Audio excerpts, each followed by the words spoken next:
Hey everybody, welcome back to the channel. Today's video is gonna be for newbies. So if you played Battlefield before, or if you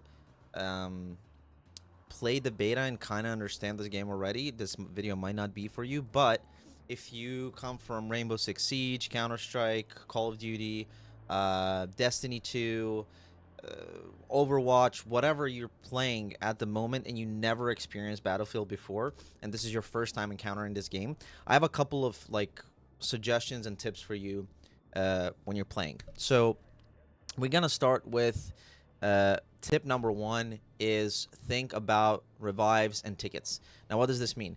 When you're playing modes like Conquest, you will have a certain amount of tickets. So it's, let's say, 700 versus 700.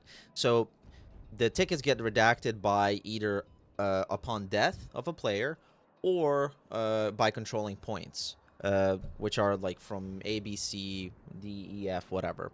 When you cap those points, depending on who has more, or when you're capturing a point, you will essentially take tickets from the enemy team.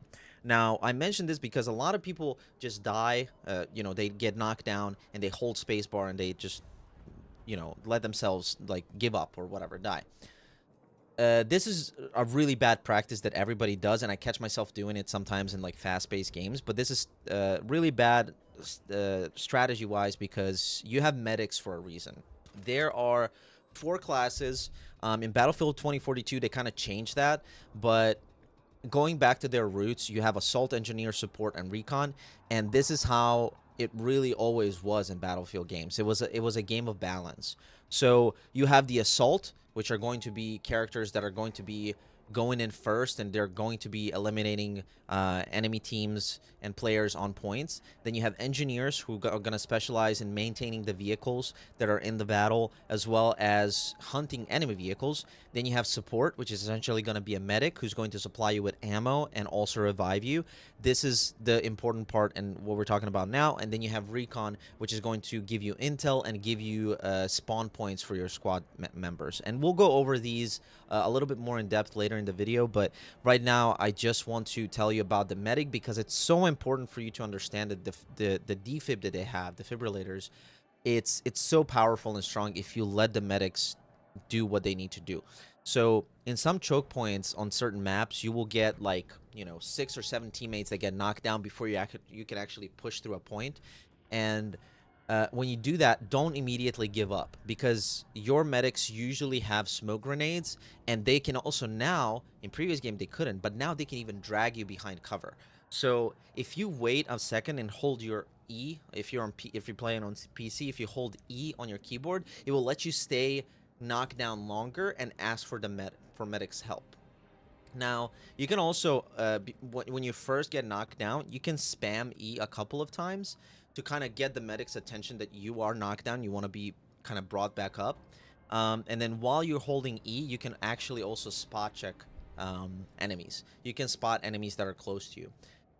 This is super important, gets often super overlooked, and that's why you get some games where, one team that has somewhat of a knowledge about Battlefield and one team that's completely new, they just get demolished, they get steamrolled, and the difference is 400 or 500 tickets on a large conquest map. Because this, you don't think about it too much, but this saves so many tickets for your team. So that would be tip number 1. Tip number 2 is map awareness.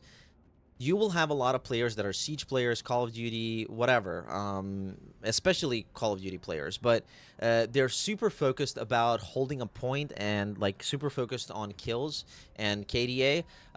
This game is not about that. Does it make games more impactful in terms of if you're a player that has a lot of kills?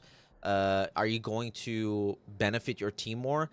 In a lot of cases, yes, but there's also the thing that people miss in Battlefield, which is this is a strategy game.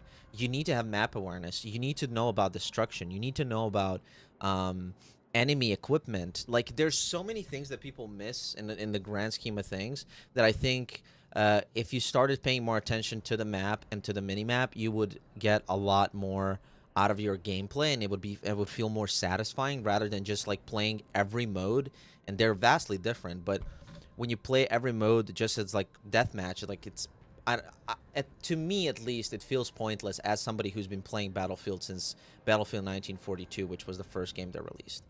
All right, so that would be my second point, is map awareness. Third point would be balancing. Like, if you see that your tanks are not surviving, switch to an engineer. You need to be a player that can adapt to the battle and at the time. Like, I played a game last night, and we needed an engineer, and we were getting crushed. But at the same time, enemy snipers were doing a ton of work. So what I did is I switched to recon, took out the enemy snipers, and immediately the game power switched. Right, like we were able to hold off a lot of the enemies much easier. The tip number 3, I guess, is you need to be flexible, and you need to be aware of what's going on in the map and on different points in the map. Number 4 would be to learn how everything works, right? You will get a lot of people that, just play assault, and they don't know what the engineer does, what does the support do, what does the recon do, because they're not interested in those classes. But the reality is, you're just kind of doing yourself a disservice because you're not experiencing the game to its fullest. And then also on top of that, you are kind of setting yourself up for failure, right? Like, you will get burnt out if you're only playing the same thing all the time, and then you will get frustrated because you don't understand why are these characters or these different classes like countering you in certain ways. That would be my fourth, and then let's see, if I had to give you one more suggestion or tip. There's so many things that I want to talk about in this video, but I want to keep it brief so you guys kind of get as much info as possible as a new player. But I think if there was like one other thing that I would suggest you do is pay attention to destruction. Destruction is a huge integral part of Battlefield and how it plays out, because in Call of Duty you could sit in one building for the whole match, right? In Battlefield, they're just gonna take that building out and you're gonna be exposed, and that's it. But also, you need to learn that pretty much everybody besides the support can do some structural damage. You have the assault class with the rocket launcher, you have the engineers with the bazookas, and then you have recon with C4. So if you are experiencing an issue where somebody is like turtling up in a building, switch to, if you're playing a support, switch to an engineer. Take that facade off with a Zuka. It's super important. Now, I did say that I'm going to talk about the classes a little bit. I'm just going to give you a brief, like, because obviously this is still a beta and there is so many things we don't know at this time. But essentially, the loadouts that you get by default, and these are very limited right now, I think are actually pretty good. I mean, it's a really good setup. You can see here that the frontliner is the subclass of assault. I'm assuming there's gonna be like 2 more maybe. And then you can also, if you hover over field specs, you see that this guy is a frontliner. You can see that he has a signature gadget as well as a signature weapon and a signature trait. So try to read through those before you get into games, just so you have a better understanding of what's going on. You will have like, this is my ideal layout.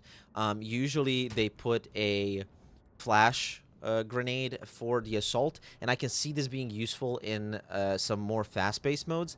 But in my opinion, a frag grenade is so much better at like getting people to get out of cover. So I'm using that, and then I'm using an M4. I'm using, obviously, the only sidearm that they have right now, which is the P18. Then I have, for my first gadget, I have the shotgun. I think it's great to bust through like close quarter combat. And then for gadget 2, I have the explosive launcher. There is also the thermobaric, but I don't like it as much because I like that I can do some structural damage with the explosive one. So that would be my kind of setup for assault. Again, try to read through everything. Take 10 minutes to read through the classes. It's super valuable. Engineer is going to be specializing in taking out enemy vehicles and enemy structures. And on this one, I'm not gonna talk about it too much, but you can see here that you have a motion sensor mine, then you have surface to air launcher, and then you have the regular launcher. So that is kind of the setup there. Again, you can see that, why it's important to have an engineer on the team is also because With the rocket launcher, you can see here, when you get points and everything, you can become an armor debilitator, which means that by damaging an enemy vehicle, you will reduce their repair effectiveness by 50%. This is huge, because if you're just trying to, with a recon, you can have C4s and you can throw 4 C4s on a vehicle and destroy it, and that's great. But if you need a constant barrage of the constant barrage of Jesus constant barrage of the missiles towards the enemy vehicle, uh, this is really powerful. Um, Now, moving on to support. Again, we have very basic setup because it's still a beta, but you can see here that you get a couple of different things, and then once you get the class ability, you will actually be able to become a mobile aid station. So this is great when you're holding choke points and you need to give your assault teammates some ammo, or healing, so they can keep going. Again, gadgets, nothing too crazy. You have the defibrillator, and then you have the cover. The cover is actually pretty good. I didn't expect to like it as much as I did, but it's actually great when you're assaulting. And then also you got the recon. Recon obviously has a couple of different things, but right now we just have the two gadgets. Super strong with the charge, the demolition charge. Definitely use that, and then you can also see some info here as well. The thing that's cool about the recon is it is super powerful if you know how to aim. Again, this is another thing, is like, strategy is really big in Battlefield 6, but if you're not great at aiming, you can go with an assault rifle on a recon character and it still works. But you can see obviously that with the sniper, they're gonna have other subclasses, but with the sniper you get some nice bonuses like wounding shot, and then you get kill confirm, which is headshots at that point will give you fatal damage, which means that the enemies can't get picked back up. So that's kind of like a little overview, and I hope this wasn't boring to you, because I know there's a lot of players out there, a lot of veteran Battlefield 6 players that are going to tell you that, you should know all this stuff, but reality is, if you never played Battlefield, it can be intimidating. It can be hard to grasp the full feel of Battlefield as a game. So I hope you enjoyed. Let me know what you think in the comments. If there's something that I missed, or any other tips that you think that new Battlefield players would need or enjoy or find useful, please drop it down in the comments, and then I will see you all on the battlefield. Have a wonderful night, and I'll see you next time. Bye.